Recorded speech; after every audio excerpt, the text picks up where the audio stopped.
Salut tout le monde, on se retrouve aujourd'hui pour une nouvelle vidéo de biophysique. On va faire un exercice corrigé sur de l'optique géométrique et on va rappeler ensemble quelques bases.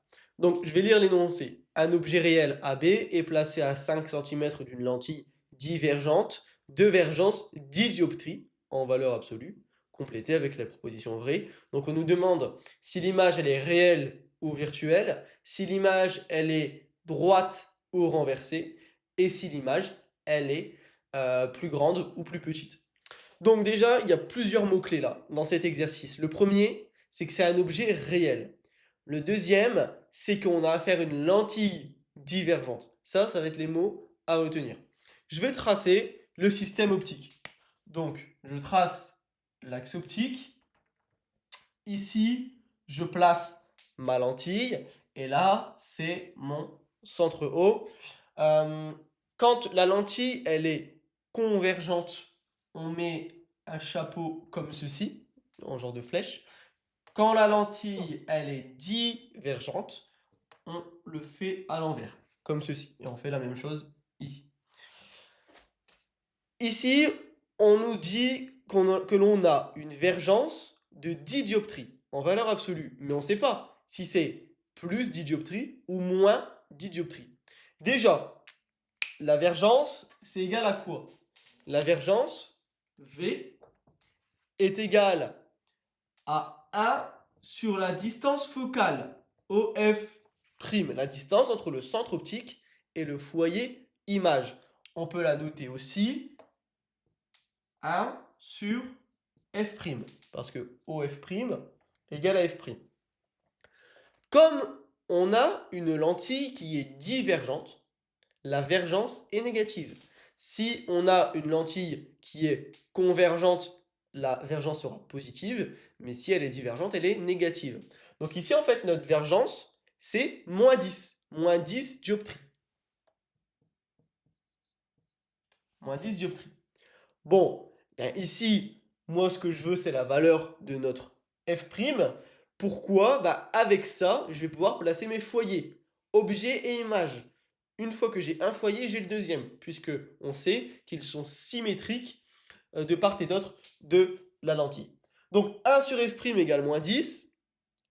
Ça signifie que F' égale moins 1 sur 10. Ok? Lui, il vient ici, et lui, il vient ici. D'accord? Donc ça nous fait 1 sur F' égale moins 10. 1 sur moins 10 égale F'. Alors, 1 sur 10, ça fait 0,1. Mais du coup, moins 0,1. Alors, moins 0,1 quoi? Moins 0,1 mètres. Puisque pour avoir des dioptries, il faut avoir la distance en mètres. Donc ici, c'est des mètres. Et alors, 0,1 mètre, bah, c'est 10 cm en fait. Donc ici, on a moins 10 cm. Le sens de propagation de la lumière, il est comme ceci. Quand la lumière arrive par là. On va, avec ça, annoter, définir nos deux milieux. Ce milieu-là, ici, à gauche de la lentille, ça va être ce que l'on appelle le milieu objet réel. C'est-à-dire que si on a notre objet qui est avant l'axe optique, on dit qu'il sera réel.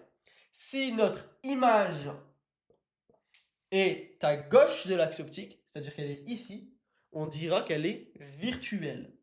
Donc ici, objet réel, image virtuelle. Alors ici, du coup, bah, c'est si notre objet il est à droite de la lentille, on dira que c'est un objet virtuel.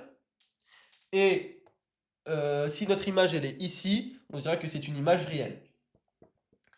Alors, un objet réel, c'est quoi en fait un objet réel? C'est un objet physique qui est capable d'émettre des rayons lumineux ou de dévier des rayons lumineux. Et alors, une image réelle, en fait, c'est une image qui est créée par une convergence de rayons. C'est-à-dire que des rayons ont convergé en un point, ce qui a donné l'image, justement. On peut regarder avec ça, par exemple, un écran au cinéma. Eh bien, c'est des rayons lumineux qui convergent en un même point et qui permettent d'obtenir une image. Ce qui n'est pas le cas pour une image virtuelle, puisque les rayons, en fait, divergent. Du coup, notre distance focale, on a dit, c'est moins 10 centimètres. Moins 10 centimètres. Alors, ici, on est dans le positif. Ici, on est dans le négatif.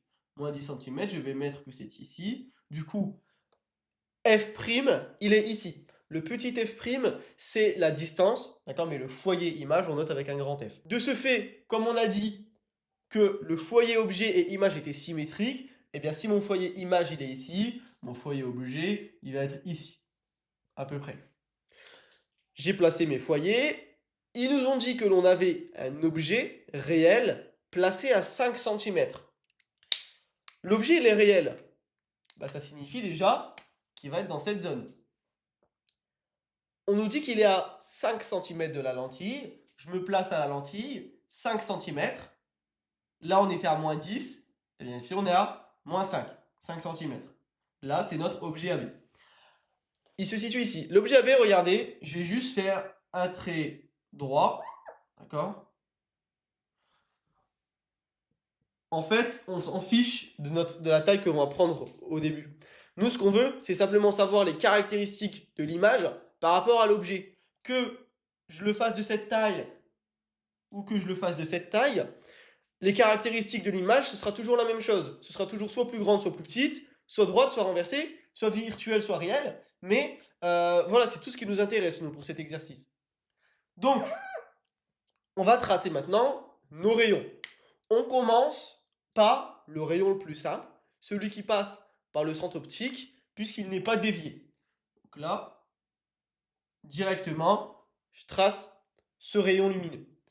Ensuite, on a le rayon qui passe parallèle à l'axe optique et qui ressort en passant par le foyer image. Ça, c'est les rayons caractéristiques à connaître. Ok? Ça, c'est notre rayon qui se passe parallèle à l'axe optique et qui ressort en passant par le foyer image.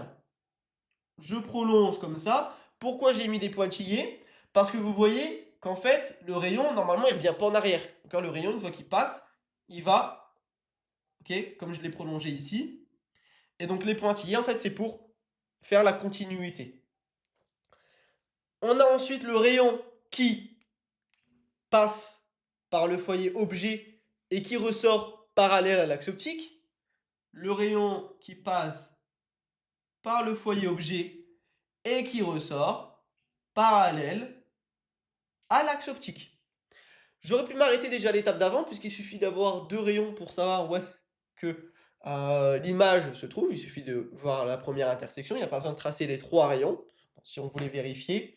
Et donc du coup, notre image, c'est celle-ci. Alors, notre image, elle est comment? Elle est déjà virtuelle, puisque l'on a dit ici que c'était le milieu objet réel et le milieu image virtuelle. Et ici, c'est le milieu objet virtuel, milieu image réel.